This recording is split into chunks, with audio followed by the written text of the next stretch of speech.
Yeah.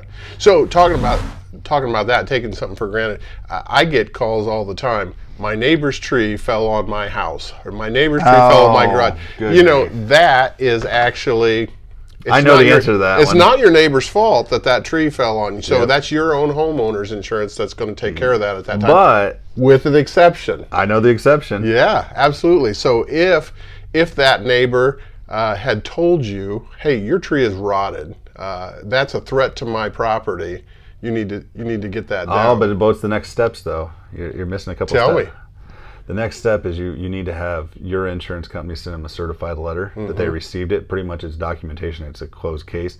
They don't have any responsibility to remove that limb. That's true. But if it does fall, now you have a case that, hey, that limb. Documented proof that we have already talked about this. So yeah, so that's a big misconception about people when that happens. Because they think the neighbor's tree, if it falls over in a windstorm, that's their tree. They got to pay for it. Nope. Act of God. Right. Is that correct? That is correct. Yeah. So you are paying for your neighbor's tree damage that happened on your property, as long as something like that didn't happen. That we've talked about it in the past. Well, I'll tell you how I learned this one. This is an interesting one.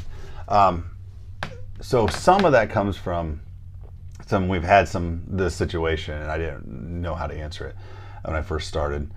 Second one is it's really a great useful tool when I have a tree that's kind of between two properties and it's bad, and I've had this where neighbors didn't like each other, and they're like, well, you can't come on my property.